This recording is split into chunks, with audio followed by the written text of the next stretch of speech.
अब बात करते हैं इन्वेस्टमेंट की। इन्वेस्टमेंट में बातें कम है लेकिन टेक्निकल बहुत है।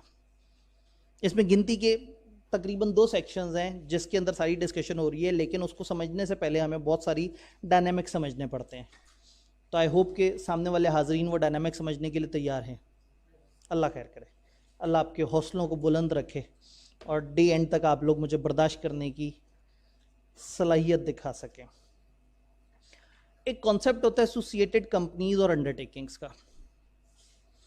इस पोर्शन में इन्वेस्टमेंट इन एसोसिएट के बारे में उन्होंने बताया, लेकिन एसोसिएट जब तक समझ ना आए तब तक उसकी इन्वेस्टमेंट नहीं समझ आएगी। अब एक कॉन्सेप्ट होता है एसोसिएटेड कंपनी और एक होता है एसोसिएटेड अंडरटेकिंग। अब इंसान में क्या होता है, इंसानों में रिश्तेदार होते हैं। फॉर एग्जाम्पल एक इंसान है तो उसका भाई में हम मानेंगे उससे एसोसिएटेड है। मतलब इसकी मेरे पास एक प्रैक्टिकल एग्जाम्पल है। फॉर एग्जाम्पल एक शरीफ आदमी है और उसके बच्चों के पास फर्ज करें लंदन में प्रॉपर्टी निकल आए। रैंडम एग्जाम्पल, किसी भी शरीफ आदमी के किसी भी बेटे के पास किसी भी लंदन नामी शहर में प्रॉपर्टी निकल आए। प्रॉपर्टी किसकी है? बच्चे की। और हम किस पे एलिगेशन लगा रहे हैं? शरीफ आदमी पे। प्रॉपर्टी तो शरीफ की नहीं है, प्रॉपर्टी तो बच्चे की है। आप क्यों कह रहे हैं शरीफ आदमी ने बदमाशी की है? क्योंकि हम कह रहे हैं कि भाई जिस टाइम की वो प्रॉपर्टी है उस टाइम पे तो बच्चा खेलता था, हंसने खेलने की उम्र थी उसकी। इतनी बड़ी बड़ी प्रॉपर्टियां खरीद ली, बड़ा शरारती बच्चा है। अमीरों के बच्चे भी बड़े शरारती होते हैं, तो इतनी सी एज में इतनी बड़ी प्रॉपर्टीज। तो इसका मतलब ये हुआ कि जब उस शरीफ आदमी के बच्चे के पास प्रॉपर्टी निकली, आपने कहा ना रिश्तेदार है, कुछ ना कुछ कनेक्शन है। तो फिर हमने एग्जाम्पल चेंज की। हमने देखा एक ईमानदार आदमी है, उसकी बहन के पास 61 अरब निकल आए। पूछा ये कैसे निकले? उन्होंने कहा सिलाई कढ़ाई का बिजनेस करती थी, सिलाई करते करते 61 अरब कमा लिए। मेरे जैसे कुछ कमजोर ईमान वालों ने उस ईमानदार आदमी पे शक कर दिया कि यार इतना ईमानदार आदमी है, इसकी बहन के पास 61 अरब सिलाई मशीन चला के कैसे आ गए? आप तड़प के कहेंगे सर मेरे लीडर पे शक कर रहे हैं। मैं कहूँ मैं क्या करूँ, एसोसिएट है। तो इसका मतलब है बहन भाई, रिश्तेदार, वालदेन, बच्चे, बीवी, ये एसोसिएट्स में आता है कहीं ना कहीं। तो इंसानों में तो हम पकड़ लेते हैं कि शरारती देखा, बीवी के नाम पे प्रॉपर्टी रखी थी, तुम्हारी प्रॉपर्टी है। बच्चे के नाम पे रखी हुई थी, तुम्हारी है। बहन के नाम पे रखी हुई थी, कहूँगा तुम्हारी है तो आप लोग नाराज़ हो जाएंगे। खैर, मतलब वही बात है कि जहाँ दिल करता है वहाँ मान लेते हैं बेईमानी, जहाँ नहीं दिल करता वहाँ नहीं मानते, इग्नोर करते हैं। अब इदारों में क्या करें? इदारे रिश्तेदार तो होते नहीं आपस में, तो इदारों में रिश्तेदारी के लिए हमें ढूंढनी पड़ेंगी कुछ निशानियाँ। तो अगर 2 इदारे आपस में एसोसिएट हो जाएं उन निशानियों पे जो मैं भी आपको बताने जा रहा हूँ, तो मैं कहूँगा वो एसोसिएटेड अंडरटेकिंग्स हैं। अंडरटेकिंग बड़ा वर्ड है, इसका मतलब है इदारे। कंपनीज का मतलब होता है कंपनी। अब अगर एक कंपनी और दूसरी कंपनी आपस में एसोसिएट है तो मैं बोलूँगा एसोसिएटेड कंपनीज। अगर एक कंपनी और एक पार्टनरशिप आपस में एसोसिएट है तो एसोसिएटेड कंपनीज बोलूँगा तो गुनाह होगा। क्या बोलूँगा? Associated undertaking. तो आप ये देखें कि यहाँ पे एक कंपनी ए है और पार्टनरशिप सी है, तो मैं कहूँगा ये एसोसिएटेड अंडरटेकिंग है। अगर कंपनी ए है और कंपनी बी है और आपस में एसोसिएट है तो मैं बोलूँगा एसोसिएटेड कंपनीज हैं। अगर पार्टनरशिप ए और पार्टनरशिप बी आपस में एसोसिएट है तो मैं कहूँगा एसोसिएटेड अंडरटेकिंग्स। तो कंपनी और कंपनी के साथ पार्टनरशिप, सोल प्रोवाइडर, जितने भी उनके लिए कलेक्टिव वर्ड क्या है? अंडरटेकिंग। अगर वो 2-3 इदारे जो आपस में कनेक्टेड हैं, अगर सबके सब कंपनी हो तो मैं बोलूँगा ये एसोसिएटेड कंपनीज है। उनमें से एक भी अदर देन कंपनी है तो मैं क्या वर्ड बोलूँगा? अंडरटेकिंग। तो सबसे पहले तो हमने वर्ड अंडरटेकिंग और कंपनी को आपस में डिफ्रेंशिएट किया। होपफुली ये बात हमें समझ आ रही है। एक स्टेप आगे चलते हैं। अब 2 इदारे आपस में एक दूसरे के एसोसिएट कब कब हो सकते हैं? 4 शर्तें हैं। इस डेफिनेशन को जब आपने याद करना हो ना तो आपने 4 को 3 दफ़ा सोचना है। 4 शर्तें हैं, चौथी शर्त में 4 बातें हैं और उसकी 4 एक्सेप्शंस है। तो ये 4 टोट के ध्यान में रखने हैं। रट्टा लगाने वाले जो बच्चे हैं उन लोगों के लिए खास पैगाम। अगर 2 इदारों में आपस में रिश्ता होल्डिंग एंड सब्सिडरी का है तो ऑटोमेटिकली वो एसोसिएट्स कहलाएंगे एक दूसरे के। इसका मतलब है होल्डिंग सब्सिडरी हमेशा एक दूसरे के एसोसिएट्स होंगे, यानी वो हमेशा रिश्तेदार कहलाएंगे। एक हाकिम एक महकूम है तो हम कहेंगे भाई ये तो इस लेवल पे कनेक्टेड है कि इन्होंने तो मिलकर गड़बड़ कर लेनी है। ये आपको समझ आ गई ना, हम एसोसिएटेड कंपनी क्यों देख रहे हैं? ताकि एक की गड़बड़ को हम दूसरे के साथ कनेक्ट कर सके। एक बहन की प्रॉपर्टी को हम भाई के साथ रिलेट कर सकें, बच्चों की प्रॉपर्टी को बाप के साथ रिलेट कर सकें, बीवी की प्रॉपर्टी को शोहर से रिलेट कर सकें। तो इसी जी ये ठीक वंस अगेन सर। ठीक है, मेरे ख्याल में माइक गलती से ऑन हुआ है या कुछ कहना चाह रहे हैं? Sir once again. अच्छा, वंस अगेन। यस कौन सा पॉइंट, ईमानदार वाला? एसोसिएट सर, आपस में नहीं नहीं, ये अब आप अपने दोस्तों से लड़ाई के लिए कर रहे हैं जो आपके सामने अक्सर कहते हैं कि मेरा लीडर बड़ा ईमानदार है। नहीं नहीं, ऐसे ये सियासी, यहाँ पे मुझे खास तौर पे मना किया गया कि आपने एग्जाम्पल नहीं देनी, तो मैंने इसीलिए किसी इंसान का नाम नहीं बोला। ये सामने वाली बात, 4 शर्तें, 4 में से कोई भी एक शर्त पूरी हो जाए तो दो इदारे आपस में एसोसिएट हो जाएंगे। और चौथी शर्त में आगे से 4 पॉइंट है और मैं कह रहा था इसकी 4 ही एक्सेप्शंस हैं, तो क्राइम करने वालों ने इसको 4-4 के सेट में बना लेना है। पहली बात, अगर 2 इदारों में आपस में किसी वजह से होल्डिंग और सब्सिडरी रिलेशन हो, वो क्या वजह है, हमने पूरी डेफिनेशन पढ़ी हुई है कि 2 इदारे आपस में होल्डिंग सब्सिडरी कैसे बनते हैं। तो अगर 2 इदारों का आपस में ताल्लुक होल्डिंग सब्सिडरी का हो जाए तो ऑटोमेटिकली हम उनको एसोसिएट्स भी कहेंगे। पहली शर्त नीचे बड़ा वाजे करके लिखा हुआ है, और पता नहीं मेरी राइटिंग भी आपको समझ आ रही है नहीं आ रही, चलें साथ साथ मैं बोल भी रहा हूं तो चल ही जाएगा काम। ऊपर से मैंने जब कल जाके देखा उसका वीडियो का व्यू, तो साइड पे ना स्क्रीन आ रही थी जिसकी वजह से फेसबुक वालों को काफ़ी प्रॉब्लम थी, तो मैंने आज फ़ॉन्ट को थोड़ा सा एडजस्ट किया है और ज़्यादातर कोशिश की है कि वो वाली वीडियो डाटा के ऊपर ना आए। बल्कि आज आप लोगों की स्क्रीन भी थोड़ी बेहतर है शायद, नहीं आपका भी गैप है। दूसरी शर्त, ये और लिखा हुआ है, इन 4 में से कोई भी एक शर्त पूरी हो गई तो 2 इदारे आपस में एसोसिएट हो जाएंगे। पहला, 2 इदारे किसी भी वजह से होल्डिंग सब्सिडरी हो जाए। दूसरी शर्त क्या है, अगर 2 इदारे किसी कॉमन मैनेजमेंट के अंडर आते हो। फॉर एग्जाम्पल 3 लोगों ने मिलकर एक स्कूल खोला हुआ है और उन्हीं तीनों ने एक कंपनी खोली हुई है, तो वो कंपनी और वो स्कूल आपस में एसोसिएट हो जाएंगे। एक कॉलेज की 6 ब्रांचेज हैं, चूंकि ऊपर कॉमन मैनेजमेंट है, 6 की 6 ब्रांचेज आपस में एसोसिएट हो जाएंगी। एक होल्डिंग की 3 सब्सिडरीज हैं, ऊपर कॉमन मैनेजमेंट है, तो वो तीनों सब्सिडरीज आपस में एसोसिएट। तो दूसरी निशानी ये है कि अगर ये सब इदारे किसी एक कॉमन मैनेजमेंट के अंडर आ जाएं तो ये एसोसिएट बन जाते हैं। तो जब भी कुछ इदारे एक कॉमन मैनेजमेंट के अंडर आएंगे तो वो एक दूसरे के एसोसिएट कहलाएंगे। ये दूसरी शर्त है। ये ना पूरी हो तो एक तीसरी शर्त है, ये बड़ी सिलेक्टेड सी शर्त है। अगर एक इदारा हो मुदारबा और एक इदारा हो मुदारबा कंपनी, तो ये हमेशा आपस में एसोसिएट होते हैं। अब आप कहेंगे सर आपने कह दिया और हमने सुन लिया, ये मुदारबा क्या होता है? तो मैं आपसे पूछूंगा, इकोनॉमिक्स नहीं पढ़ के आए? शर्म करें, को ख्याल करें। इकोनॉमिक्स में, हाँ जी ठीक है, अच्छा नेक्स्ट सेशन में इकोनॉमिक्स पढ़ेंगे, ठीक है अगली दफ़ा पेपर देंगे। चलें जी, इन्होंने कह दिया जी अभी हमने नहीं पढ़ी इकोनॉमिक्स। मुदारबा basically Islamic mode of financing है। मैं काम करता हूँ, स्क्रीन पे आगे जाता हूँ, थोड़ा सा मुदारबा एक्सप्लेन करता हूँ। भाई भी चला के, भाई को पहले से पता था आप लोगों ने मुदारबा पे अटकना है। मुदारबा क्या होता है? मुदारबा एक इस्लामिक मोड ऑफ बिजनेस होता है जिसमें नॉर्मली हम इस्लामिक पार्टनरशिप कहते हैं कि एक बंदा पैसा लेके आए, एक बंदा सर्विसेज लेके आए, दोनों मिलकर जॉइंट वेंचर करें और प्रॉफिट एंड लॉस शेयर कर ले। नॉन इस्लामिक बिजनेस क्या होता है? एक पैसा लेके आता है, दूसरा मेहनत करता है और पैसे वाले को उसके पैसे पे सूद देता है। तो इस्लामिक जो मुदारबा का अरेंजमेंट है उसमें एक पैसे वाला, एक सर्विस वाला, और ये मिलके प्रॉफिट को शेयर करते हैं। तो यह है मुदारबा इंसानों के दरमियान। जब कंपनी की बात करें तो फिर इसमें क्या होता है? कंपनी आपको पता है जैसे शेयर इशू करती है ना, इसी तरह से कंपनी मुदारबा के सर्टिफिकेट भी इशू कर सकती है। तो इसमें क्या होता है, कंपनी बन जाती है सर्विस प्रोवाइडर और लोगों से कहती है आओ तुम लोग पैसे लेके आओ। अब कंपनी लोगों से पैसे मांगती है तो पैसों के अगेंस्ट शेयर देती है। तो आप कई दफ़ा एक मुदारबा कंपनी बना लेते हैं और लोगों से कहते हैं अपने पैसे दो, जो पैसे देते हैं आप उनको सर्टिफिकेट दे देते हो कि तुम लोग मुदारबा सर्टिफिकेट होल्डर हो। अब लोगों के पास पैसे, लोगों ने पैसे आपकी कंपनी में इन्वेस्ट किए हुए हैं, आपकी कंपनी उनको सर्विस प्रोवाइड कर रही है। अब ज़रा ध्यान से डायग्राम देखनी है, ये जो पब्लिक कैश लेके आई है और जो कंपनी स्किल्स प्रोवाइड कर रही है, ये दोनों मिल के जो बिजनेस चला रहे हैं उस बिजनेस का नाम है मुदारबा।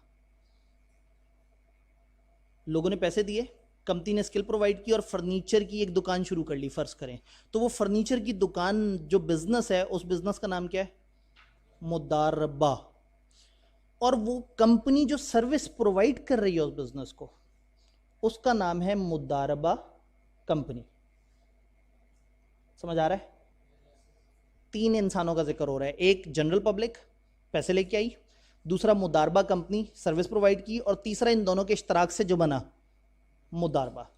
तो किसी भी मुदारबा कंपनी ने जितने मुदारबास को सर्विस प्रोवाइड की, अब ये मुदारबा एक बिजनेस है जिसको सर्विस प्रोवाइड करी है मुदारबा कंपनी, तो मुदारबा कंपनी और उसका मुदारबा आपस में एक दूसरे का हमेशा एसोसिएट कहलाएगा।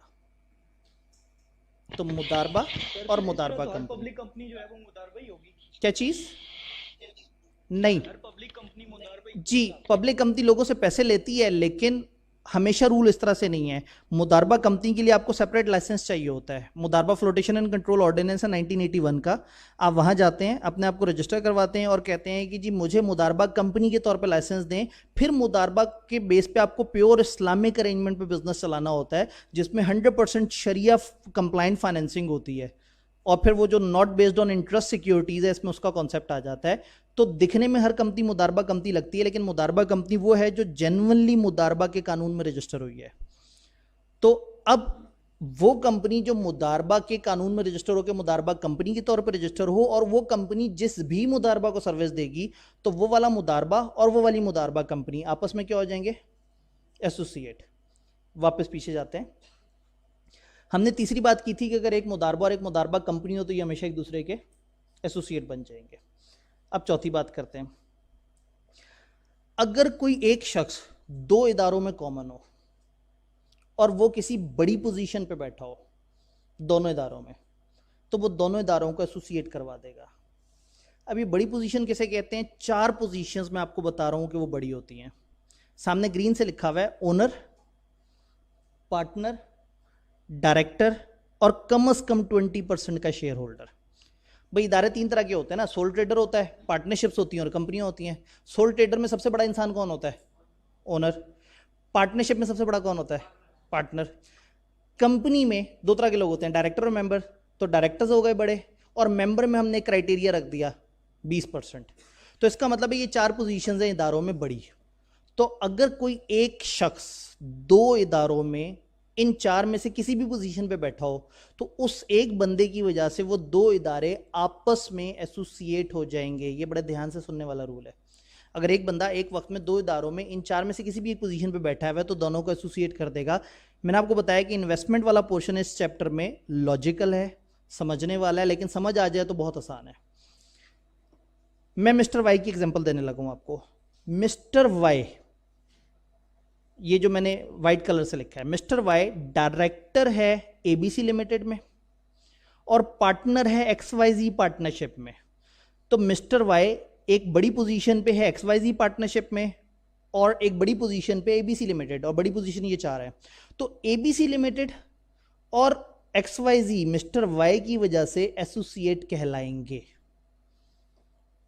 एक बंदा 2 इदारों में इन 4 में से किसी भी पोजीशन पे बैठा हो, एक इदारे में इन 4 में से कोई, दूसरे में इन 4 में से कोई, उस एक बंदे के कॉमन होने की वजह से हम कहेंगे लो भाई इस बंदे की वजह से ये दोनों आपस में हो गए एसोसिएटेड। मेरे पास एक और एग्जांपल है, मिस्टर जे। मिस्टर जे ने 30% शेयर्स खरीदे हुए हैं एमएनओ लिमिटेड के, और मिस्टर जे ओनर हैं जे टेक्सटाइल मिल के।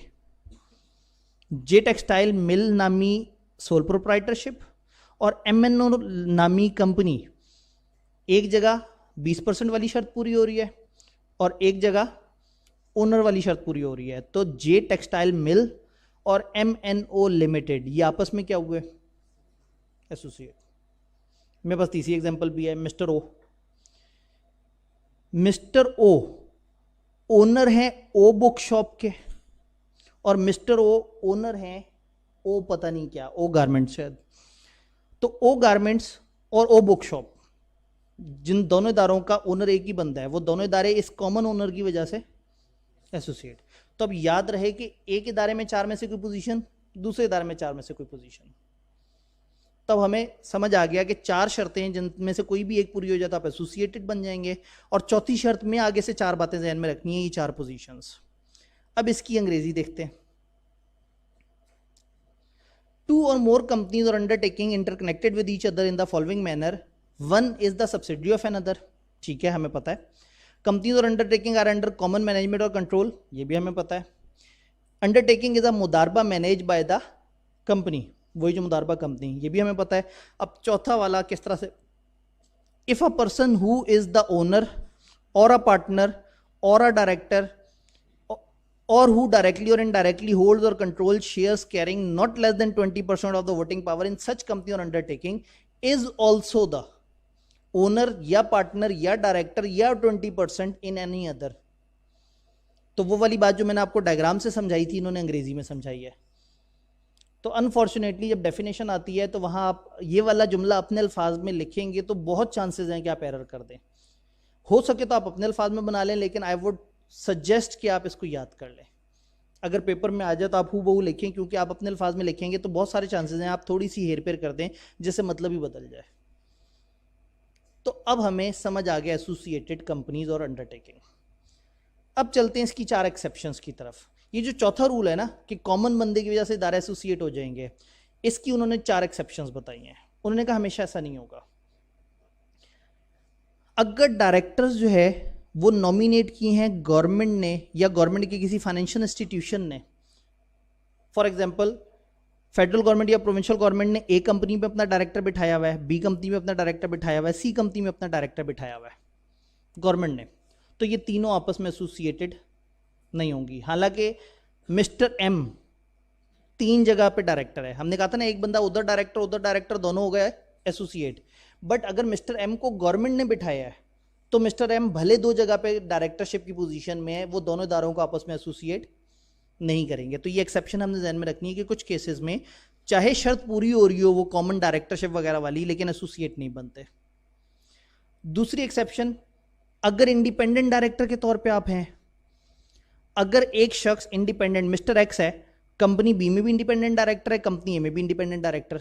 ये इंडिपेंडेंट डायरेक्टर क्या होता है? डायरेक्टरशिप के पोर्शन में हल्का सा इसका तस्करा है, एक ऐसा शख्स जिसका बिल्कुल कंपनी से कोई दूर दूर तक ताल्लुक ना हो, हम इस बंदे को लेके आते हैं ताकि ये इंडिपेंडेंट पॉइंट ऑफ व्यू दे बाहर का। तो अगर एक शख्स 2 कंपनियों में इंडिपेंडेंट डायरेक्टर है तो वो दोनों को आपस में कनेक्टेड नहीं करवाएगा। तीसरी चीज, एनआईटी या आईसीपी गवर्नमेंट के इदारे हैं जो इन्वेस्टमेंट्स करते थे। अच्छे टाइम पे जब गवर्नमेंट के पास सरप्लस पैसे हुआ करते थे तो गवर्नमेंट प्राइवेट सेक्टर में इन्वेस्ट करती थी। मतलब गवर्नमेंट कई बिलियन के फंड्स उठा के क्या करते थे, स्टॉक एक्सचेंज में इन्वेस्ट करके बहुत सारी कंपनियों के शेयर्स खरीद लेते थे। तो जिस जमाने में गवर्नमेंट के पास सरप्लस फंड होते थे तो ऐसा होता था कि पाकिस्तान की कई 100 कंपनियों के बहुत बड़ी परसेंटेज गवर्नमेंट के पास होती थी। और गवर्नमेंट कौन है? पर्सन, एक इंसान। एक इंसान के पास 20% से ऊपर जिस जिस कंपनी के शेयर होंगे वो आपस में क्या बन जाएंगी? तो उन्होंने कहा वैसे तो बन जाएंगी, लेकिन ये जो गवर्नमेंट के इदारे हैं अगर इनकी इन्वेस्टमेंट से हो तो फिर नहीं, फिर आपने ये रूल इग्नोर कर देना है। तो अगर एनआईटी या आईसीपी ने बहुत सारी कंपनियों में इन्वेस्ट किया है तो भले 20% से ऊपर इन्वेस्ट किया है, वो कंपनी आपस में एसोसिएट नहीं बनेंगी। चौथी requirement, share registered in name of CDC. अब सीडीसी क्या बुला है? जब भी मैं लोगों से पूछता हूँ सीडीसी क्या है तो लोग एक जवाब देते हैं बड़ा मज़ेदार, सेंट्रल डिपॉजिटरी कंपनी। तो मैं उन्हें कहता हूँ कि इतना तो मुझे भी समझ आ रहा है, इससे आगे सीडीसी क्या है? तो उसके बाद लोग थोड़ा परेशान हो जाते हैं। CDC basically a sort of online bank है। गवर्नमेंट का वो इदारा जो कि स्टॉक एक्सचेंज के ऑनलाइन वर्जन को डील कर रहा है वो सीडीसी कहलाता है। मेरे पास अगर 30,000 शेयर्स पड़े ना एक कंपनी के और मैं चाहता हूँ मैं कंप्यूटर पर बैठ के इसकी सेल परचेज करूँ, तो ये मेरे हाथ में फिजिकल पड़े हैं, मैं फिजिकल को कंप्यूटर में तो नहीं डाल सकता। तो मुझे ये फिजिकल शेयर उठा के सीडीसी नामी कंपनी को देने होंगे। वो कंपनी अपने पास रखेगी मेरे फिजिकल शेयर और मुझे इलेक्ट्रॉनिक 30,000 शेयर का एक अकाउंट ओपन कर देगी। मैं घर आके यूजर नेम पासवर्ड डालूंगा तो मेरे पास लिखा आ रहा होगा आपके पास 30,000 शेयर है, मैं यहाँ से सेल भी कर सकता हूँ, यहाँ से मजीद परचेज भी कर सकता हूँ। तो टेक्निकली जिसने अपने फिजिकल शेयर्स को इलेक्ट्रॉनिक शेयर को हम कहते हैं बुक एंट्री शेयर, अगर आपने अपने फिजिकल शेयर को इलेक्ट्रॉनिक शेयर में कन्वर्ट करवाना है तो एक ही ऑप्शन है, सीडीसी नामी कंपनी को जाके शेयर्स दें और वो आपको सॉफ्ट में कन्वर्ट कर देगी। तो सीडीसी के पास पाकिस्तान की सैकड़ों कंपनियों की बहुत बड़ी परसेंटेज शेयर होल्डिंग पड़ी हुई है। और सीडीसी भी तो एक कंपनी है, सीडीसी भी तो एक पर्सन है। तो अगर सीडीसी के पास 200 कंपनियों के 20% से ऊपर शेयर्स पड़े हुए हो तो सीडीसी तो यूं तो पूरा पाकिस्तान बहन भाई बन जाएगा। ऐसा थोड़ी होगा कि सीडीसी में जिसकी भी पड़े हुए इन्वेस्टमेंट वो सब आपस में एसोसिएटेड बन जाए। तो रूल ये है कि अगर सीडीसी में शेयर्स रखे हुए हैं तो फिर इदारे एसोसिएट नहीं होंगे। यानी सीडीसी नामी इंसान के पास 20% से ऊपर भले जिसके मर्जी शेयर पड़े हुए हैं वो इन इदारों को एसोसिएट नहीं करवाएगा।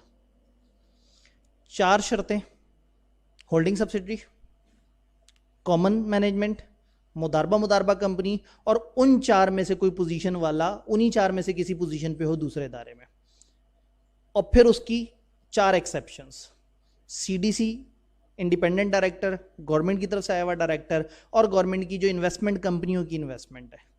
तो ये एक तकलीफ दे लंबी चौड़ी सी डेफिनेशन है, हमारे लॉ की सबसे बड़ी डेफिनेशन है। तो ये आप लोगों ने डेफिनेशन अलॉन्ग विद एक्सेप्शन याद करनी है। कभी वो एक्सेप्शन पूछ लेते हैं, कभी डेफिनेशन पूछ लेते हैं, तो सवाल को देखना बड़े ध्यान से है कि वो आपसे पूछ क्या रहे हैं।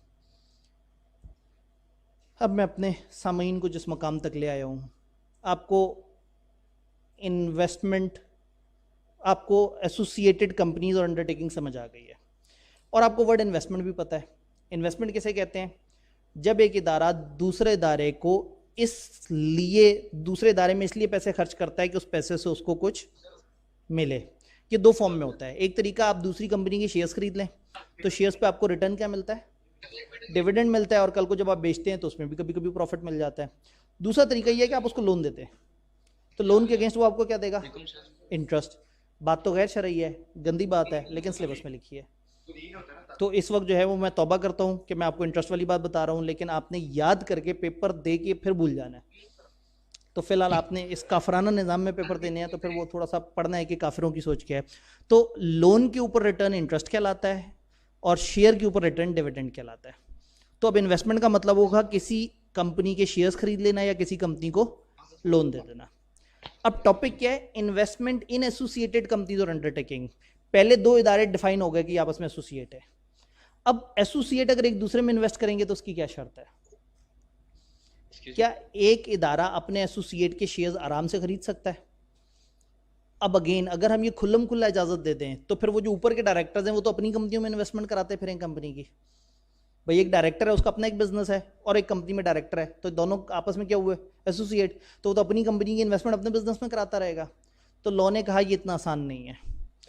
जब भी आपको इन्वेस्टमेंट करनी है एसोसिएट में, आपको मेंबर्स की मीटिंग बुलानी है, स्पेशल रेजोल्यूशन पास करनी है, मेंबर्स को आपने बताना है कि किस नेचर की इन्वेस्टमेंट है, कितने टाइम पीरियड की है, क्या अमाउंट है, क्या टर्म्स एंड कंडीशन है, वापसी की क्या शर्त है, सिक्योरिटी है या नहीं है, लंबी चौड़ी सी बातें आपने मेंबर्स को बतानी है। तो जब भी आपने एसोसिएटेड कंपनी में इन्वेस्ट करना है तो रूल ये है कि आपको स्पेशल रेजोल्यूशन चाहिए। मेंबर्स आए, मेंबर्स जाने कि ये किसकी कंपनी है, और इन्वेस्ट करते हुए अगर उन्हें लगे कि इसमें कंपनी का फायदा है इन्वेस्ट कर दें, अगर उन्हें लगे कंपनी का फायदा नहीं है ना करें इन्वेस्ट। तो सबसे पहले तो investment would be subject to special resolution. Then अगर अमाउंट में इंक्रीज हो या नेचर में किसी भी किस्म की चेंज हो तो भी स्पेशल रेजोल्यूशन। पता लगे आपने मेंबर्स को बुलाया कि हमने 1 लाख शेयर्स खरीदने हैं, अलाउ कर दिया उन्होंने, फिर आपने सोचा मेंबर्स ने अलाउ तो किया हुआ है 3 लाख और शेयर्स खरीद लेते हैं। नहीं, आप इन्वेस्टमेंट जब भी इंक्रीज करेंगे, चाहे 1 रुपए की भी करें इंक्रीज, मेंबर से फिर से अप्रूवल लेनी है, स्पेशल रेजोल्यूशन। अगर आप इन्वेस्टमेंट की नोयत में चेंज करें, पहले शेयर्स खरीदे हुए थे अब लोन पे आ जाएं, या उसमें कोई रूल्स में चेंज करें, नहीं कर सकते जब तक मेंबर्स अलाउ ना करें। तो नॉर्मली मैं कहता हूं कि 3 चीज़ें आपने जहन में रखनी है, इन्वेस्टमेंट स्पेशल रेजोल्यूशन से, इन्वेस्टमेंट में एडिशन स्पेशल रेजोल्यूशन से, और इन्वेस्टमेंट में चेंज स्पेशल रेजोल्यूशन से। तो तीनों जगह आपको स्पेशल रेजोल्यूशन चाहिए। ये तो हो गई बेसिक बात। अब अगर ये investment in the form of loan है, अगर आपने उधार दिया और इसके ऊपर आपने रिटर्न क्या होगा इसके ऊपर? इंटरेस्ट। आप इस पर इंटरेस्ट लेना चाह रहे हैं, तो in case of loan additional requirement क्या है? अस्सलाम वालेकुम सर। वालेकुम सलाम। सर ये ना एसोसिएटेड कंपनी का जो सेक्शन है ना, जी जी सर इसकी एक्सेप्शंस पे ना अमेंडमेंट आई थी, आई कैप ने चेंजिंग करवाई है कोई डेफिनेशंस की। सर वो आईसीपी जहाँ पे लिखा है ना, उसको कट ऑफ करवा के ना लास्ट वाला जो सीडीसी वाला पॉइंट है ना एक्सेप्शन वाला, ठीक है जी सर जी। उसमें थोड़ा सा इंक्रीमेंट किया है पॉइंट्स में, बेनिफिशियल ओनरशिप वाला। हाँ वो यस यस जी जी बिल्कुल ऐसे ही है। मैंने उसका साफ वर्जन नोट्स के तौर पे लिखा हुआ था यहाँ सामने। ये असल में नोट्स है ना, ये वो है बेसिक। चलें ये मैं बताता हूँ। बेनिफिशियल ओनरशिप का इसमें कॉन्सेप्ट होता है, सीडीसी अगर खुद एज अ कंपनी खरीदे शेयर्स, सीडीसी भी तो एक कंपनी है, अगर वो खरीदे तो फिर एसोसिएट बनेगी। लेकिन अगर उसने अमानत के तौर पर रखे हुए हैं कि भाई मैंने अपने शेयर्स उन्हें रखवा दिए, किसी और ने शेयर्स रखवा दिए, तो उस वजह से फिर एसोसिएट नहीं बनेंगे। डन। सर ये मैंने पूछना था कि ये मतलब अमेंडमेंट जो की है सेक्शन में, जी जी सर अगर हम ये अमेंडमेंट इस तरह लिखें या मतलब जो चेंजिंग करवाई है उसके तहत लिखें? देखें असल में हुआ ये है कि उन्होंने अपनी किताब को थोड़ा सा मजीद क्लैरिफाई किया। उन्हें लगा कि उनकी लैंग्वेज क्लैरिफाई नहीं कर रही सिचुएशन को, तो इसलिए उन्होंने अल्फाज थोड़े से चेंज किए हैं। तो अगर आपको मतलब क्लियर और आप अपने अल्फाज में लिख रहे हैं तो फिर ऐसी कोई परेशानी वाली बात नहीं है। तो उन्होंने सिर्फ अपनी क्लैरिफिकेशन की है कि भाई हमारी किताब में जैसे अक्सर वो आती है क्लैरिफिकेशन कि वो एग्जाम्पल के वर्ड्स गलत हैं या फलाना, तो हमें उससे फ़र्क नहीं पड़ता क्योंकि हम तो ऑलरेडी नोट्स पे हैं। डन। सर वैसे सर भी अभी सर आगे एक एक मैंने थर्ड एक सेशन क्वेश्चन है, सवाल जवाब का एक थर्ड सेशन है, उसमें हम आज तसल्ली सर से सवाल जवाब करेंगे इंशाल्लाह। लेकिन इस वक्त ठीक वक्त है कम है और मुकाबला सख्त है। Thank you sir thank you. ठीक है जी। अब हम बात कर रहे हैं लोन की। लोन में हमने कहा कि जब भी आपने इन्वेस्ट करना है एसोसिएट में तो पहली शर्त यह है कि ये इन्वेस्टमेंट हमेशा एक एग्रीमेंट इन राइटिंग के थ्रू होगा। तो मतलब लोन देने के लिए आपको एक डिटेल एग्रीमेंट चाहिए, जिस डिटेल एग्रीमेंट में सारी शर्तें हो। तो मेंबर्स से जब आपने अप्रूवल लेनी है तो एडिशनली आपको रिटर्न एग्रीमेंट चाहिए। नंबर 2, आप जो इन्वेस्ट कर रहे हैं उस पर जो रिटर्न है वो आपकी कम से कम बोरोविंग कॉस्ट के बराबर हो या उससे ज़्यादा हो। ये पॉइंट थोड़ा सा लोगों को कंफ्यूज करता है। बोरोविंग कॉस्ट किसे कहते हैं? मेरी कंपनी को कितना खर्चा पड़ता है। भाई मेरी कंपनी, फर्ज करें ये आर कंपनी है, ये हबीब बैंक से लोन ले रही है। हबीब बैंक कहता है कि मैं 10% पे आपको लोन दूंगा। हमने ले लिया उनसे। हमारे एक एसोसिएटेड कंपनी को पैसे की जरूरत पड़ी, उसने कहा हमें लोन दे दें। हमने कहा जा तू अपना एसोसिएट है, तुझे 8% पे दे दिया, तो हमें कितना सवाब हुआ? हम तो पहले ही गुनाह वाला काम कर रहे हैं, मजीद गुनाह भी किया, नुकसान भी हुआ। ये तो गुनाह बेलज़्ज़त है, कम से कम गुनाह करें फ़ायदा तो होता। तो हमने पहले ही सूद के अरेंजमेंट में घुसे और उसमें भी क्या हुआ कि हमें 10% पे मिलते थे पैसे। हमने 10 करोड़ लिए हुए थे 10% इंटरेस्ट रेट पे और आगे से एसोसिएट को दे दिया 8% पे, तो हमें तो बैठे बैठे नुकसान हो गया 2% का। तो उन्होंने कहा ये वाला मजाक नहीं करना, आपने अगर अपने एसोसिएट को इन्वेस्ट करना है तो या उतनी अमाउंट जितनी आपकी बोरोविंग कॉस्ट है या उससे ज़्यादा, उससे कम पे नहीं करना। अब यहाँ एक सवाल आता है कि अगर आपका सिरे से ही कोई बोरोविंग ना हो, हमारी कंपनी की कोई बोरोविंग ही नहीं है, तो आगे उन्होंने लिखा हुआ है और the rate as may be specified by SECP. SECP ने स्पेसिफाई किया हुआ है KIBOR, Karachi inter bank offer rate, जो बैंकिंग में बेसिक रेट चलता है ना, वो इन्होंने बताया हुआ है। तो अगर बोरोविंग नहीं है तो हम काइबोर से कंपेयर करेंगे, और अगर बोरोविंग है तो फिर हम देखेंगे कि हमारी बोरोविंग कॉस्ट कितनी है और हम उससे नीचे नहीं देंगे। उतने पे दे सकते हैं ब्रेक इवन पे, उससे ज़्यादा दे सकते हैं। तो पहला पॉइंट था राइटिंग में एग्रीमेंट हो। दूसरा पॉइंट है कि आप अपनी बोरोविंग कॉस्ट कम से कम रिकवर करेंगे जब आप इन्वेस्ट करेंगे। और तीसरा, डायरेक्टर्स इस चीज़ की तस्दीक करेंगे कि उन्होंने प्रॉपर ड्यू डिलिजेंस करवाई है। ये एक प्रॉपर एक्टिविटी होती है, कई दफ़ा ऑडिट फर्म्स इसमें आती हैं कि आप उनसे कहते हैं फलाना कंपनी की हमें ड्यू डिलिजेंस कर दो, वो उस कंपनी के अकाउंट्स डिटेल सारी चीज़ों पे वर्किंग करके फिर आपको बताते हैं कि ये कंपनी में इन्वेस्ट करना वर्थ इन्वेस्टिंग है या नहीं है। तो ऐसे में डायरेक्टर्स इस चीज़ की तस्दीक करेंगे कि हाँ भाई हमने ये जो इन्वेस्टमेंट की है, पहले हमने ड्यू डिलिजेंस करवाई थी कि क्या इस कंपनी में इन्वेस्ट करके हमारे पैसे डूब तो नहीं जाएंगे, क्या इस कंपनी में इन्वेस्ट करना हमारे लिए मुनासिब है या नहीं है। तो ये 3 एक्स्ट्रा रिक्वायरमेंट अगर लोन हो तो अब आईकेप चालाकी कर सकता है, वो कहे जी एक कंपनी ने अपनी एसोसिएट को लोन देना है, शर्तें बताएं, और आप सिर्फ नीचे की 3 शर्तें बताएं। आप स्पेशल रेजोल्यूशन से कहानी शुरू करेंगे कि स्पेशल रेजोल्यूशन होगा, अगर इंक्रीज करेंगे तो भी स्पेशल रेजोल्यूशन होगा, चेंज करेंगे नेचर में तो भी स्पेशल रेजोल्यूशन होगा, और इजाफी तौर पे ये 3 बातें भी होंगी। नीचे एक प्यारा सा जुमला लिखा हुआ है जिसका आपने कुछ नहीं करना। एससीसीपी ने कुछ कंपनियों को इस सेक्शन की रिक्वायरमेंट से एग्जेम्प्ट कर दिया है और इसने कुछ रेगुलेशंस बनाई हैं जो इसके ऊपर मजीद बातें बता रही हैं। कौन सी कंपनियों को एग्जेम्प्ट किया, कोई लिस्ट नहीं बताई। कौन सी रेगुलेशंस बताई हैं, कुछ नहीं बताया। जब कुछ नहीं बताया तो हम क्यों परेशान हों। तो आप इस जुमले को वहाँ पे मुस्कुरा के ख़त्म कर दीजिएगा। पेपर में सवाल आए और ज़्यादा नंबर का हो तो डाल दीजिएगा, अदरवाइज इसमें कुछ भी नहीं बताया। उन्होंने कहा कुछ कंपनियों को एग्जाम्प्ट कर दिया हमने और कुछ रूल्स बनाए हैं इनको ज़रा मज़ीद एक्सप्लेन करने के लिए। तो वो रूल्स क्या हैं और वो कंपनियाँ कौन सी हैं नहीं पता हमें। इंशाल्लाह आप लोग बड़े हो जाएं फाइनल में तो इन्वेस्टमेंट इन एसोसिएट रेगुलेशंस आपको पढ़ाते हुए इंशाल्लाह शायद मैं ही आप लोगों को कुछ ना कुछ बताने की कोशिश कर रहा हूँ कि वो कौन सी कंपनी और वो कौन सी रेगुलेशन है। लेकिन अभी बचपने में है तो मतलब हमें बचपने के मज़े इंजॉय करने चाहिए, भूल जाएं कि क्या लिखा हुआ है यहाँ पे। पॉइंट नंबर 3 थोड़ा डिस्कस एडिशनल रिक्वायरमेंट। हाँ जी, आज हमारे पास एक सवाल जवाब का एक सेपरेट सेशन है, हम तसल्ली से वहाँ पे सवाल जवाब करेंगे इंशाल्लाह। होपफुली आप लोग थक के चले जाएंगे। लें जी, आखिरी सेक्शन ब्रेक पे जाने से पहले ताकि आप लोग जो है वो मतलब ताज़ा दम हो। चैप्टर 13 हम स्टार्ट नहीं कर सके, लेकिन ये चैप्टर बड़ा इंपॉर्टेंट था, इसको जो ड्यू वेटेज देनी चाहिए थी वो हमने दी है।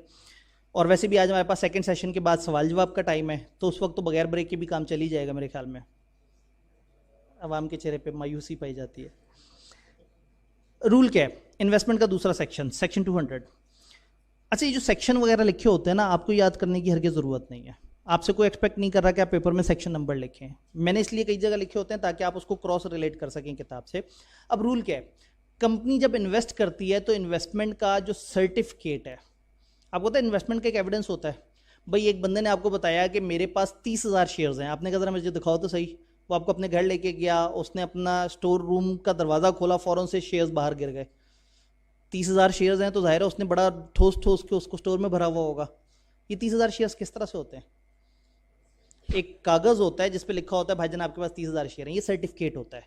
तो इन्वेस्टमेंट का जो सर्टिफिकेट है ये सेक्शन उसको डील कर रहा है। जितनी भी कंपनी की इन्वेस्टमेंट है वो कंपनी के अपने नाम पे होनी चाहिए। अब आप ये देखें कि लॉ की लैंग्वेज में से अल्फाज उड़ा भी दें तो मतलब वही बनता है। ओरिजिनल जुमला है all investment by a company on its own behalf shall be made and held by it in its own name. अभी जहां मैंने ग्रीन से कटिंग लगाई है उसको छोड़ के पढ़ते हैं, all investment by a company shall be made in its own name. मतलब क्यों बंदा लॉ की लैंग्वेज में खामखा उलझे? और ना आईकैप एक्सपेक्ट करता है कि आप लीगल लैंग्वेज लिखें पेपर में। डेफिनेशन में मैं रिक्वेस्ट ये करूंगा कि आप लीगल लैंग्वेज लिखें, लेकिन उसके अलावा आप अपने अल्फाज लिखें, कोई मसला नहीं है। आईकैप ने कभी ये नहीं कहा।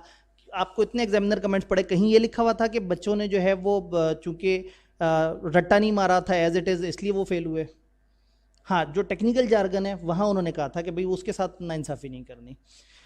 तो कंपनी की जितनी भी इन्वेस्टमेंट है, हमारी कंपनी ने जिस भी कंपनी में इन्वेस्ट किया हुआ है, जहां जहां भी इन्वेस्ट किया हुआ है, वो सारे सर्टिफिकेट पे जो नाम है वो हमारी कंपनी का होना चाहिए कि ये इस इन्वेस्टमेंट की ओनर है, इसने ये इन्वेस्टमेंट की हुई है। इसकी 3 एक्सेप्शंस है। एक एक्सेप्शन है सीडीसी। हमने इन्वेस्ट किया, हमारे पास सर्टिफिकेट आए और सर्टिफिकेट पे लिखा हुआ है हमारा नाम कि हमने इन्वेस्ट किया है। वो सर्टिफिकेट जब हम सीडीसी के पास रखवा देंगे तो किसका नाम आ जाएगा? सीडीसी अलाउड है। तो हमारी वो इन्वेस्टमेंट के सर्टिफिकेट पे हमारा नाम होना चाहिए कि हमारे नाम पे इन्वेस्टमेंट, किसी और इंसान का नाम नहीं होना चाहिए। लेकिन अगर सीडीसी में रखवा दें, ये अलाउड है, वो सीडीसी के नाम पे रखी जा सकती है। एक एक्सेप्शन। देन इन्वेस्टर कंपनी को अगर अपॉइंट करने की पावर, उसको मैं डायग्राम से समझाता हूँ। एक इन्वेस्टर कंपनी है, चलें रंग भी चेंज कर देते हैं।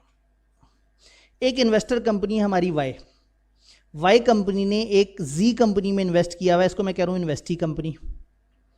अब इन्वेस्टर कंपनी ने इन्वेस्टी कंपनी में जब इन्वेस्ट किया हुआ है तो ये इन्वेस्टर कंपनी क्या करेगी? अपने एक डायरेक्टर को कहेगी जाओ तुम मेरे बिहाफ पे वहां जाके बैठ जाओ।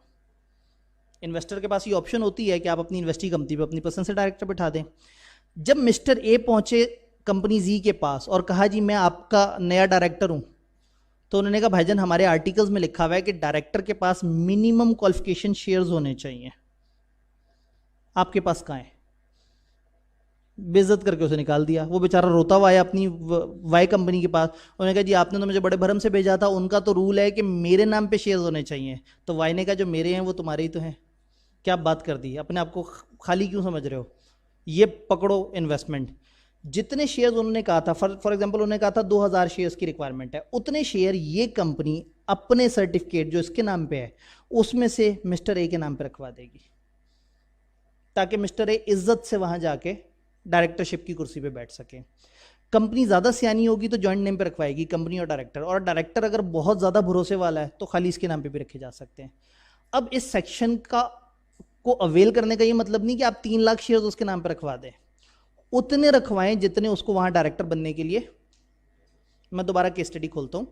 एक कंपनी ने दूसरी कंपनी पे इन्वेस्ट किया हुआ है, जिस कंपनी पे इन्वेस्ट किया उसको भेजा अपना एक बंदा डायरेक्टर बना के, लेकिन उस बंदे के नाम पे शेयर्स होने चाहिए वरना वो डायरेक्टर नहीं बन सकेगा उस कंपनी के रूल्स के मुताबिक। तो आप अपने उस बंदे को जिसको आप वहां बिठा रहे हैं उसके नाम पे अपनी इन्वेस्टमेंट में से कुछ पोर्शन उसके नाम पे रखवा रहे हैं। रूल क्या था? हमारी इन्वेस्टमेंट, हमारी इन्वेस्टर कंपनी की जितनी भी इन्वेस्टमेंट है वो इसी के नाम पे होनी चाहिए, बट इतने शेयर्स हम उस नॉमिनी के नाम पे रख सकते हैं जितने क्वालिफिकेशन शेयर्स हैं मिनिमम रिक्वायर्ड। इसकी अंग्रेजी देखते हैं। If investor company has power to appoint its director nominee on investee company, then investor company is allowed to hold such shares in name of that nominee that are qualification shares of that investee company. उस investee company में जितने आपको minimum shares चाहिए आप उतने इस बंदे के नाम पे रख सकते हैं। ये दूसरी एक्सेप्शन है। यहाँ एक तीसरी एक्सेप्शन आती है होल्डिंग सब्सिडरी की, ये भी बड़ी मजे की एक्सेप्शन है। हमारी कंपनी और उसकी एक सब्सिडरी कंपनी आगे से। अब सब्सिडरी कंपनी में इस टाइम पे फर्ज करें 90% शेयर्स हमारे पास हैं और 20% शेयर्स दो लोगों के पास हैं। 90% शेयर्स, सॉरी 20 कहां से आ गए, 10% शेयर्स दो लोगों के पास है और 90% हमारे पास हैं। तो इस सब्सिडरी कंपनी के टोटल कितने शेयर होल्डर हुए? 3। एक हमारी कंपनी, दो कुछ और लोग। लॉ से पूछते हैं, लॉ ने हर कंपनी के minimum number of member define किए हैं। फर्ज करें लॉ से पूछा, उन्होंने कहा भाई इस कंपनी में कम से कम 3 मेंबर्स होने चाहिए। अभी कितने? 3। बहुत अच्छी बात है। इन दो ने अपने सारे शेयर्स उठा के किसी एक बंदे को बेच दिए, हमारा कोई कसूर है इसमें? कोई भी बंदा अपने शेयर उठा के किसी को भी बेच सकता है। अब कंपनी के मेंबर कितने हो गए? 2। कम से कम कितने होने चाहिए? अगर ना हुआ तो फिर बहुत सारे मसले होते हैं। सेक्शन 15 है, सेक्शन 9 है, 2-3 सेक्शन है जो तंग करते हैं हमें। वो ये कहते हैं कि फिर ओरिजिनल कंपनी जो मेन कंपनी है पर्सनली रिस्पॉन्सिबल हो जाएगी सारी चीज़ों के लिए। अब ये बेचारी कंपनी क्या करे? 2 मेंबर हो गए बैठे बिठाए 3 से। इस कंपनी के पास 90% शेयर्स है ना। एक शेयर उठाया मिस्टर के को दे दिया, एक शेयर उठाया मिस्टर जे को दे दिया, एक शेयर उठाया मिस्टर एम को दे दिया, 2-3 नए शेयर होल्डर क्रिएट कर दिया। 3 वो हो गए, एक ये और एक वो, 5 हो गए। अब कोई आके कहे कि मिनिमम से नीचे चले गए। अगर मैं अपनी सब्सिडरी कंपनी को मिनिमम नंबर ऑफ मेंबर की रिक्वायरमेंट से बचाना चाहता हूं, देन आई एम अलाउड कि मैं अपनी इन्वेस्टमेंट में से कुछ उठा के, और ज़्यादातर एक एक शेयर होता है, कुछ अपने नॉमिनीज के नाम पर रखवा दूं ताकि नंबर ऑफ मेंबर्स इंक्रीज कर जाए। अंग्रेजी पढ़ते हैं। Holding company may hold any shares in subsidiary in name of nominee, अपने नॉमिनीज के नाम पर रख सकती है इफ नेसेसरी, अगर जरूरत हो। क्यों? To ensure number of members of subsidiary company not reduce below minimum number. तो इसलिए मैंने आपको डायग्राम के थ्रू समझाया है कि अगर आपकी सब्सिडी मिनिमम नंबर वाले अताब में आने लगी है और आपका कसूर कोई नहीं है, अचानक से उसके नंबर कम हो गए हैं, तो आपके पास शेयर्स हैं, अपने शेयर्स में से अपने नॉमिनीज को 2-3 शेयर देके नंबर ऑफ मेंबर्स बढ़ा दें ताकि मिनिमम नंबर ऑफ मेंबर्स को आप क्रॉस कर दें और आपको मसला ही ना हो। तो ये 3 ऐसे केसेस हैं जहां आपको इजाजत है कि आपकी इन्वेस्टमेंट आपके नाम पे ना भी हो तो चल जाएगी, वरना हर कंपनी की इन्वेस्टमेंट हमेशा अपने नाम पे होनी चाहिए, किसी और इंसान के नाम पे नहीं होनी चाहिए। लेकिन सीडीसी में अलाउड है, अपने नॉमिनी को बिठाने के लिए अलाउड है, और इसी तरह से आप सब्सिडरी को बचाना चाहें तो अलाउड है। अब अगर आपने ये गुस्ताखी की हुई है कि अगर आपकी कुछ इन्वेस्टमेंट ऐसी है जो आपके अपने नाम पे नहीं है, तो फिर आपको एक रजिस्टर मेंटेन करना पड़ेगा। उस रजिस्टर में आप तमाम डिटेल्स बताएंगे कि हमारी कौन कौन सी ऐसी इन्वेस्टमेंट है जो हमारे नाम पे नहीं है और क्यों क्यों हमारे नाम पे नहीं है। वो 3 ही शर्तें हैं, आप वो बताएंगे। ये रजिस्टर अगर कोई भी मेंबर देखना चाहे तो हर दिन 2 घंटे तक ये रजिस्टर अवेलेबल है, जो आके देखना चाहे फ्री ऑफ कॉस्ट देख सकता है। हाँ, अगर किसी को इसकी ऑथेंटिक कॉपी चाहिए, इसमें से फोटोकॉपी करानी है, कुछ एक्स्ट्रैक्ट लेके जाने हैं, उसको अप्लाई करना पड़ेगा और उसकी एप्लीकेशन के 7 दिनों के अंदर अंदर कंपनी उसको पाबंद है कि वो करे, उससे फीस भी मांगेगी कंपनी। अब जहां पे भी लॉ में लिखा हो ना मेंबर को इजाजत है रजिस्टर देखने की, तो चंद बातें आप हमेशा लिख सकते हैं। इजाजत हमेशा 2 घंटे की मिलेगी कम से कम। वो रजिस्टर ज़्यादातर रजिस्टर ऑफिस पे हुआ करेगा, आके देखना फ्री होगा, कॉपी ले जाने के पैसे होंगे, और जब वो अप्लाई करेगा कॉपी की तो उस एप्लीकेशन के 7 दिनों में उसको डाटा मिलेगा। अब चाहे ये मीटिंग का रजिस्टर हो, चाहे इन्वेस्टमेंट का रजिस्टर हो, जहां पे भी लिखा हुआ है ना कि आपको देखना अलाउड है, रट्टे वाले हजरात के लिए तोहफा, आप ये सारी बातें एज इट इज छाप सकते हैं। सेम चीज़ हर जगह अप्लाई होगी। यहाँ पे एक बड़ा मज़ेदार कॉन्सेप्ट है, इंटरेस्ट ऑफ डायरेक्टर। इसका क्या मतलब होता है? इंटरेस्ट ऑफ डायरेक्टर, डायरेक्टर का सूद, डायरेक्टर का कोई ताल्लुक, डायरेक्टर की कोई वाबस्तगी, डायरेक्टर का कोई कनेक्शन, डायरेक्टर का कोई ऐसा मामला जिसमें हमें नजर आ रहा है कि हाँ भाई उसका कोई मफाद है, तो डायरेक्टर का मफाद। अब कंपनी की किसी ट्रांजैक्शन में क्या डायरेक्टर की इन्वॉल्वमेंट होनी चाहिए? कंपनी फर्ज करें प्रिंटिंग का काम करवाती है, डायरेक्टर की भाई की अपने प्रिंटिंग प्रेस है, तो कंपनी ने 1 करोड़ की प्रिंटिंग करवानी है, तो डायरेक्टर क्या चाहेगा? उसका भाई प्रिंटिंग करे। क्या मेंबर्स ऐसा चाहेंगे? पता नहीं। डायरेक्टर के भाई से प्रिंटिंग करवाने में मसला क्या है? हो सकता है रेट ज़्यादा हो और डायरेक्टर की वजह से कोई कुछ ना कहे, हो सकता है बाद में उससे पैसे रिकवर ना हो, काम खराब क्वालिटी का करके दे दे, हो सकता है कोई बीच में गड़बड़ हो सकता है डायरेक्टर का भाई नहीं डायरेक्टर खुद ही हो, भाई का नाम लगाया हो, आपको पता है भाई बहनों के नाम तो लोग लगा देते हैं, तो किसी भी जगह जैसे जब बच्चों के नाम लग सकते हैं तो भाई बहन के नाम भी लग सकते हैं। खैर अगेन लीगली स्पीकिंग बहन अगर मैरिड हो तो फिर वो आपके एसोसिएट में नहीं काउंट होती, तो हमारे ईमानदार भाई बच जाते हैं जी।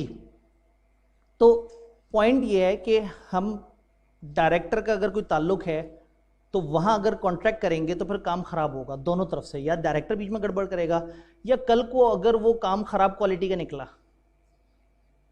तो हर थोड़ी देर बाद जो है वो दराज से बाकी डायरेक्टर वो खराब हुए हुए ब्रोशर जो वो है बार बार निकाल के डायरेक्टर को दिखा के उसे कहेंगे यार तेरे पिराक लोग कम करा के असी तो रुल गए ने। जहां वो डायरेक्टर बैठ के किसी भी जगह कहेगा जी इस मौके पे मेरा मौतबाना राय हो गया, चल तू तो बह जा, पहले तेरे बिराग लोग कम करा के असी तो रुल गए ने, तो एक डायरेक्टर की अपनी इज्जत भी बेचारी नहीं रही। हालांकि उस डायरेक्टर ने हो सकता है नेक नियति से अपने भाई से काम करवाया हो कि सस्ते में करके देगा, अच्छा काम करके देगा, बट भाई की गलती उसके ज़िम्मे पड़ गई, और भाई अच्छा काम करे तो लोग डायरेक्टर को हमेशा शक की नज़र से देखेंगे कि इसका इंटरेस्ट क्या था बीच में। तो यहाँ डायरेक्टर फंस गया, अपने इंटरेस्ट वाले से काम करवाने में भी मसला है और ना करवाने में भी मसला है। तो लॉ ने यहाँ पे कहा है कि जब भी किसी कॉन्ट्रैक्ट में डायरेक्टर का कोई इंटरेस्ट है तो दो काम करे डायरेक्टर। नंबर 1, सबको खुल्लम खुला बता दे कि इसमें मेरा एक ताल्लुक है, ताकि बाकी डायरेक्टर अलर्ट हो जाएं और बड़े ध्यान से सोचें कि ये एग्रीमेंट करना है या नहीं करना। और नंबर 2, जब उस एग्रीमेंट पे वोटिंग होने लगे तो वहां वोट ना करे, उस मीटिंग में उस पॉइंट पे अपना हक राय दही इस्तेमाल ना करे। अब पता नहीं, मेरे ख्याल में इतनी उर्दू तो आप लोग सब जानते हैं, ठीक है। पता लगे वो फेसबुक पे कमेंट आया हुआ, सर कौन सा वाला दही आपने बोला है जी। तो डिस्क्लोजर ऑफ इंटरेस्ट कब डिस्क्लोज करना है? अगर तो वो मीटिंग होनी है जिसमें वो कॉन्ट्रैक्ट डिस्कस होना है तो जब वो मीटिंग होनी है उस मीटिंग में बताएं। और अगर मीटिंग पहले हुई थी, उस वक्त तक आपके भाई का ऐसा बिजनेस नहीं था, अब आपके भाई ने वो कंपनी खरीद ली है जिसके साथ कंपनी का अरेंजमेंट है, तो जैसे ही आपका इंटरेस्ट डेवलप हुआ वेरी नेक्स्ट आने वाली मीटिंग में बता दें। अच्छा, किसी और लेवल पे कॉन्ट्रैक्ट अप्रूव हुआ है, डायरेक्टर्स के सामने नहीं आया, लेकिन आपको पता है कि मेरा उसमें इंटरेस्ट है, वेरी नेक्स्ट मीटिंग में बता दें। तो दो सिनेरियो हैं, या तो मीटिंग होनी है या हो चुकी है तो वेरी नेक्स्ट मीटिंग में बता दें, और नहीं हुई तो जब होगी उसमें बता दें। अगर आपका एक पक्का इंटरेस्ट है, फॉर एग्जांपल हमारी कंपनी में एक दूसरी कंपनी का बंदा आके बैठा हुआ है और हमारी कंपनी मुसलसल उस कंपनी से डील करती रहती है, तो फिर तो हर ट्रांजैक्शन में उसका इंटरेस्ट है, वो बेचारा तो नोटिस दे दे के रुल जाएगा। तो लॉ ने ये कहा कि आप एक जनरल नोटिस दे सकते हैं ओनरशिप का कि मेरा उस कंपनी में इंटरेस्ट है, तो उस कंपनी के साथ जब भी हमारा कोई कॉन्ट्रैक्ट हो मैं हमेशा इंटरेस्टेड काउंट होऊंगा। बात समझ आई? तो आप एक जनरल नोटिस भी दे सकते हैं। वोटिंग वाली बात मैं आपको बता रहा था कि इंटरेस्टेड डायरेक्टर जो है वोट नहीं करेगा, उस पोर्शन पे वोट नहीं करेगा, इवन वो कोरम का हिस्सा भी नहीं काउंट होगा। अगर तो लिस्टेड कंपनी है तो वो उस मीटिंग को अटेंड भी नहीं करेगा। बाकी जगह वो मीटिंग में अटेंड कर रहा था लेकिन खामोश था, वोट नहीं कर रहा था उस एजेंडा पे।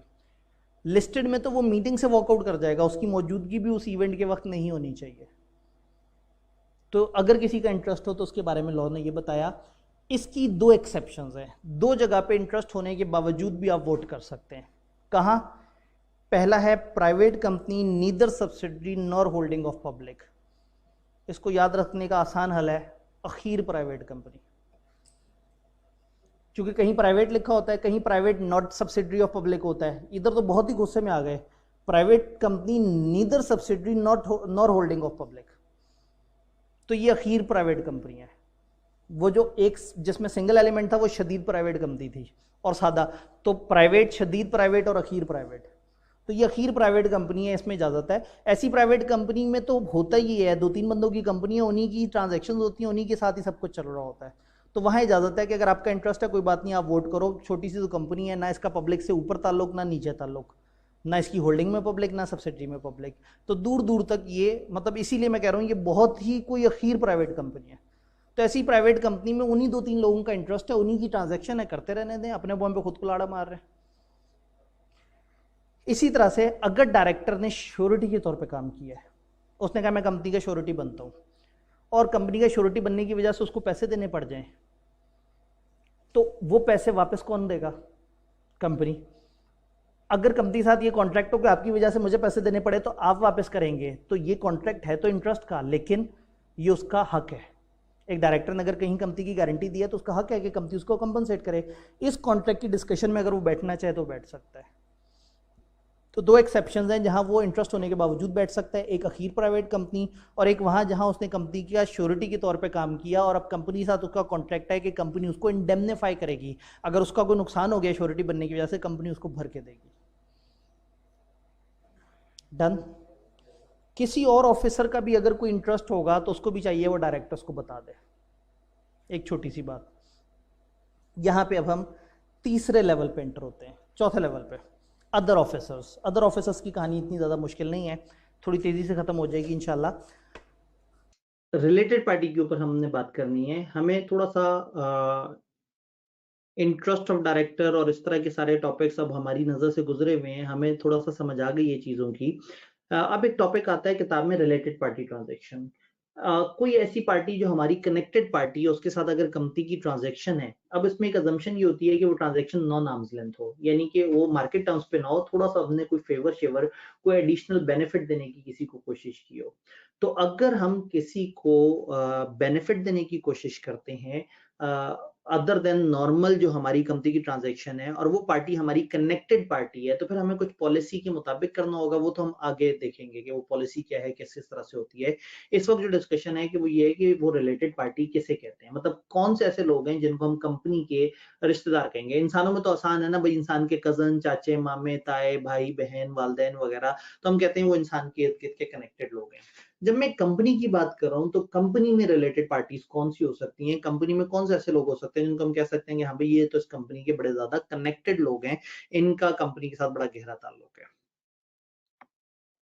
रिलेटेड पार्टी, कंपनी की रिलेटेड पार्टीज कौन है? कंपनी का डायरेक्टर और हिज रिलेटिव, हिज या हर, वो फीमेल मेल दोनों के लिए लॉ यहाँ पे हिज इस्तेमाल कर रहा है वो करने के लिए ताकि कम अल्फाज यूज किए जाएं। डायरेक्टर या डायरेक्टर का रिश्तेदार, कौन सा रिश्तेदार? स्पाउस, मियां या बीवी, सिबलिंग्स, बहन भाई, लीनियल असेंडेंट, लाइन वाइज ऊपर वाले, यानी कि आपके वालदेन, उनके वालदेन, उनके वालदेन, एंड डिसेंडेंट, लीनियल ही, नीचे आपकी औलाद, उसकी औलाद, उसकी औलाद। तो डायरेक्टर्स कंपनी के रिलेटेड पार्टीज हैं, डायरेक्टर के बहन भाई वो रिलेटेड पार्टीज हैं, डायरेक्टर की बीवी या डायरेक्टर का शौहर, व्हाटएवर द केस में भी, वो रिलेटेड पार्टी हैं। डायरेक्टर के वालिदैन, दादा दादी, मजीद परदादा दादी, मतलब ऊपर के जितने लोग हैं वो, डायरेक्टर्स के नीचे जो उसकी औलाद, उसकी औलाद, उसकी औलाद, बच्चे, पोते, पड़पोते, ये सब के सब रिलेटेड पार्टी हैं। तो कंपनी के डायरेक्टर और डायरेक्टर के ये चंद रिश्तेदार कंपनी की रिलेटेड पार्टीज हैं। देन एक की मैनेजेरियल पर्सनल, कंपनी के अंदर मैनेजमेंट का एक अहम बंदा, डायरेक्टर तो टॉप में होता है ना, सबसे ऊपर, हो सकता है मैनेजमेंट में कुछ अहम पोजीशन पे कुछ बहुत ज्यादा मैनेजर फाइनेंस या सीनियर मैनेजर ऐसे हों जो बड़ी की पोजीशन पे, मेन पोजीशन पे बैठे हैं। तो ऐसा की पोजीशन पे, मेन पोजीशन पे बैठा हुआ बंदा और हिज रिलेटिव या उसके रिश्तेदार, और रिश्तेदार को हमने ऊपर एक्सप्लेन कर दिया कि रिश्तेदार में कौन होता है। तो डायरेक्टर और उसके रिश्तेदार, की पर्सनल और उसके रिश्तेदार। अच्छा, a firm, एक ऐसी फर्म, एक ऐसी partnership in which a partner in which a director, manager और his relative is a partner। ऊपर वाले दो में जो हमने जिनको पढ़ा था, तो कोई भी ऐसी पार्टनरशिप जिसमें हमारा डायरेक्टर या उसके रिश्तेदार, हमारा मैनेजर या उसके रिश्तेदार वहां पे मौजूद हो, तो ऐसी फर्म जिसको हमारी कंपनी के चंद लोग चला रहे हैं, वो फर्म भी हमारी रिलेटेड पार्टी है।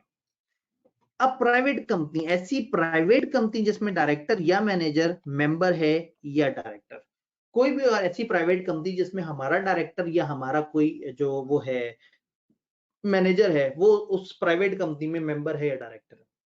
तो आसान अल्फाज में हमारे डायरेक्टर उनके रिश्तेदार, हमारे मैनेजर्स उनके रिश्तेदार, की मैनेजर्स। ये लोग किसी भी फर्म में मौजूद हो, इनके रिश्तेदार किसी भी फर्म में मौजूद हो, वो फर्म फारिग हो जाती है। कंपनी के केस में हम उनका जिक्र कर रहे हैं, अगर हमारा डायरेक्टर या हमारा कोई की मैनेजर, रिलेटिव्स की बात नहीं कर रहा मैं, डायरेक्टर या कोई की मैनेजर अगर किसी प्राइवेट कंपनी में मेंबर है या डायरेक्टर, तो वो वाली प्राइवेट कंपनी भी हमारी कंपनी की रिलेटेड पार्टी हुई। हम देख रहे हैं हमारी कंपनी के रिश्तेदार कौन कौन से हैं, तो इसकी डेफिनेशन को हम लेके चल रहे हैं। एक पब्लिक कंपनी लो जी, एक ऐसी पब्लिक कंपनी जिसमें डायरेक्टर या मैनेजर, हमारा कोई डायरेक्टर या मैनेजर या तो डायरेक्टर है या अपने रिश्तेदारों के साथ उसके पेड अप शेयर कैपिटल में हिस्सेदार है, खुद या अपने रिश्तेदारों के साथ उसमें। तो अगर वो किसी कंपनी में मेंबर है, हिस्सेदार है, खुद या रिश्तेदारों में, तो पब्लिक कंपनी में रिश्तेदार भी आ गए, प्राइवेट में हमने रिश्तेदार नहीं काउंट किए थे। तो वो भी रिलेटेड पार्टी है। एनी बॉडी कॉर्पोरेट, कोई भी और company whose chief executive or manager is accustomed to act in accordance with the advice, direction, instruction of a director or manager। हमारी कंपनी में एक डायरेक्टर है, उस डायरेक्टर का इन्फ्लुएंस एक और कंपनी में, उस कंपनी के लोग ज्यादातर वही काम करते हैं जो ये बंदा मशवरा देता है, तो इससे ऑटोमेटिकली वी कैन अज्यूम कि हमारे इस बंदे का दूसरी कंपनी के ऊपर एक अच्छा खासा इन्फ्लुएंस है। जो दूसरी कंपनी है वो भी हमारी रिलेटेड पार्टी बन गई, जिस कंपनी के लोग इनके इशारों पे नाचते हैं, इनके कहने पे चलते हैं। तो हमारा कोई डायरेक्टर या मैनेजर ऐसा हो, ऐसी पोजीशन में हो कि वो किसी कंपनी पे इतना कंट्रोल रखता हो कि वो कंपनी इसकी बात मानती है, तो ऑटोमेटिकली वो वाली कंपनी भी जो हमारी रिलेटेड पार्टी बन जाएगी। Any person on whom advice, direction or instruction a director or manager is accustomed to act। अब रिवर्स, हमारा ये मैनेजर या डायरेक्टर अगर किसी दूसरी कंपनी के इशारों पे नाचता है, किसी दूसरे पर्सन के कहने पे चलता है, तो इसका मतलब है इसका उसके साथ इस लेवल का इन्फ्लुएंस है कि वो बंदा इसको डायरेक्शन देता है और इसको चलाता है। तो ऐसे में वो बंदा जो इनको चला रहा है वो हमारा रिलेटेड पार्टी बन जाएगा, जिसके इशारों पे हमारे मैनेजर या डायरेक्टर नाचते हैं। एनी कंपनी, अब कोई भी ऐसी कंपनी जो कि हमारी होल्डिंग है या हमारी सब्सिडरी है या हमारी एसोसिएटेड कंपनी है। होल्डिंग सब्सिडरी जो है वो शुरू में हमने सी डेफिनेशन देखी थी, एसोसिएटेड को हम लोगों ने एसोसिएटेड कंपनीज के साथ समझने की कोशिश की होती है। तो कोई भी होल्डिंग कंपनी हमारी या सब्सिडरी कंपनी एसोसिएटेड कंपनी या a subsidiary of a holding company to which it is also a subsidiary. मैं एक सब्सिडरी कंपनी हूं, मेरी होल्डिंग तो मेरी रिलेटेड है ही है, लेकिन मेरी होल्डिंग की कोई और सब्सिडरी भी मेरी रिलेटेड कंपनी है। ये कहने के बाद भी शर्म नहीं आई लॉ को, और उन्होंने कह दिया such other person as may be specified. उन्होंने कहा उसके बाद भी हमारा जिसका दिल किया हम उसको मुखातिब कर देंगे। तो बड़ी ही जालिम सी डेफिनेशन। हमारी कंपनी के डायरेक्टर्स हमारे रिलेटेड हैं, हमारे डायरेक्टर्स के रिलेटिव हमारे रिलेटेड हैं, हमारे मैनेजर्स हमारे रिलेटेड हैं, हमारे मैनेजर्स के रिलेटिव, हमारे डायरेक्टर या मैनेजर्स जिस फर्म में पार्टनर है वो, हमारे डायरेक्टर्स या मैनेजर्स जिस या इनके रिलेटिव्स भी जिस फर्म में है वो फर्म हमारी रिलेटेड है, हमारे डायरेक्टर या मैनेजर जिस प्राइवेट कंपनी में डायरेक्टर या मेंबर है वो, फिर हमारे डायरेक्टर या मैनेजर या इनके रिलेटिव जिस पब्लिक कंपनी में डायरेक्टर हैं या शेयर होल्डर हैं वो इसमें काउंट हो जाती है। कोई भी कंपनी जो हमारे इन लोगों के कहने पे चलती है, या कोई भी ऐसा शख्स जिसके कहने पे ये लोग चल रहे होते हैं, या हमारी कोई और रिश्तेदार कंपनी, हमारी होल्डिंग कंपनी, हमारी सब्सिडरी कंपनी, हमारी एसोसिएट कंपनी, हमारी होल्डिंग की कोई और कंपनी, और इन सब के बाद दुख देने को आखिरी पॉइंट सच अदर जो के वो बता दें। तो इनमें से कोई भी होगा तो हम इसको रिलेटेड पार्टी कहेंगे। यहाँ रिलेटेड पार्टी के साथ एक और वर्ड ऑफिस ऑफ प्रॉफिट थोड़ा सा समझाया जाता है। ऑफिस ऑफ प्रॉफिट को आगे रूल्स में आपको नजर आएगा जब आगे के रूल्स बात हो रही होगी। ऑफिस ऑफ प्रॉफिट का मतलब है पोजीशन ऑफ प्रॉफिट, को ऐसी पोजीशन जहां पे एक बंदा किसी बेनिफिट वाले मुकाम पे मौजूद है। तो अगर हमारा डायरेक्टर अपनी डायरेक्टरशिप के अलावा कंपनी में कहे जी मैं मैनेजर अकाउंट्स बन जाता हूँ, मुझे उसके पैसे देना शुरू कर दें, या कंपनी का एक प्लाजा है तो कहे मैं यहाँ इजी लोड की दुकान डाल लेता हूँ और उससे मैं अपनी अर्निंग करना शुरू कर दूं। अगर डायरेक्टर अपनी पोजीशन का फायदा उठा के डायरेक्टर कंपनी में डायरेक्टरशिप के अलावा कोई बेनिफिट लेने की कोशिश करे, कोई ऐसी पोजीशन एक्सेप्ट कर ले, किसी ऐसी जगह पे चला जाए जिससे उसको बेनिफिट आना शुरू हो जाए अदर देन डायरेक्टर की सैलरी, तो ऐसी पोजीशन को हम कहेंगे position of profit, position of benefit, office of profit। Receives anything by way of remuneration over and above, उसके अलावा, किसके अलावा, his remuneration as director, as a director जो उसको मिल रहा है उससे over and above जो लेता है by way of salary, fee, commission, perquisite, rent free accommodation और otherwise, ये जो ये सैलरी के हिस्से हैं ये तो डायरेक्टर को मिल रहे हैं, इनके अलावा अगर कोई बेनिफिट ले रहा है, जैसे मैंने कहा वो एज अ डायरेक्टर तो है ही, कह दे मैं मैनेजर अकाउंट भी बनना चाहता हूँ और उस पोजीशन की भी एक्स्ट्रा से सैलरी लेना शुरू कर दे, तो कोई भी शख्स जो अदर देन डायरेक्टर कोई और एक्स्ट्रा बेनिफिट ले रहा है तो हम उसे कहेंगे कि वो ऑफिस ऑफ प्रॉफिट होल्ड कर रहा है। यहाँ से आगे फिर रूल्स छोटे छोटे से हैं कि अगर रिलेटेड पार्टी ट्रांजैक्शन है तो उससे रिलेटेड कंपनी की क्या पॉलिसी वगैरह होगी। IS 24 आता है। रिलेटेड पार्टी किसे कहते हैं, एक छोटी सी लिस्ट और एक छोटा सा स्माइली। तो अब इनमें से कोई भी रिलेटेड पार्टी कहलाएगा। तो अब रिलेटेड पार्टी के साथ मसला क्या है, मसला ये है company may enter into any contract arrangement with related party only in accordance with the policy approved by the board। Board एक कंप्रीहेंसिव पॉलिसी बनाएगी जिसके अंदर आप स्पेसिफाई करेंगे सेल परचेज या सप्लाई से रिलेटेड बातें, सेलिंग और डिस्पोजिंग ऑफ प्रॉपर्टी से रिलेटेड, लीजिंग से रिलेटेड, और एक ये जो हम लिस्ट देखते हैं कि इस लिस्ट से रिलेटेड स्पेसिफिकली बोर्ड एक पॉलिसी बता सकता है कि इस पॉलिसी के मुताबिक हम काम करेंगे और उस तरह से चलेंगे। मेजॉरिटी डायरेक्ट इंटरेस्टेड होंगे तो बात हमने पहले भी पढ़ी थी, वही बात दोबारा रिपीट हो रही है कि फिर वो वाला एजेंडा कहाँ जाएगा, मेंबर्स के पास चला जाएगा। ये सेक्शन आर्म्स लेंथ ट्रांजैक्शन की बात नहीं कर रहा। अगर एक आर्म्स लेंथ ट्रांजैक्शन है तो ठीक है, वो तो सही है। हम बात कर रहे हैं एक रिलेटेड पार्टी ट्रांजैक्शन जो नॉर्मल से थोड़ा सा हट के ऑपरेट हो रही है, जो कि डिफरेंट तरीके से ऑपरेट हो रही है, हम उसकी बात कर रहे हैं। तो ऐसे जितने भी कॉन्ट्रैक्ट हैं वो डायरेक्टर की रिपोर्ट में बताए जाएंगे और जस्टिफिकेशन बताई जाएगी कि क्या था और किस तरह से था। कहने का मतलब है कि पहले रिलेटेड पार्टी के ऊपर उतना ज़्यादा जिक्र नहीं होता था, अब वो कहते हैं कि रिलेटेड पार्टी से जितनी भी ट्रांजैक्शंस हैं और जितनी भी चीज़ें एक तो बोर्ड की पॉलिसी के मुताबिक होनी चाहिए, फिर डायरेक्टर्स रिपोर्ट में उसकी जस्टिफिकेशन वगैरह का जिक्र होना चाहिए। और आपको याद होगा कि IAS 24 कहता है कि रिलेटेड पार्टी ट्रांजैक्शन मौजूद होनी चाहिए अकाउंट्स में, और मेंबर से आप उन सारी ट्रांजैक्शंस को और उन सारों का अप्रूवल लेंगे। तो तकरीबन वो वाली बात अकाउंटिंग में कवर हो रही थी, लॉ को लगा कि हमें यहाँ पे भी ये चीज़ कवर कर देनी चाहिए।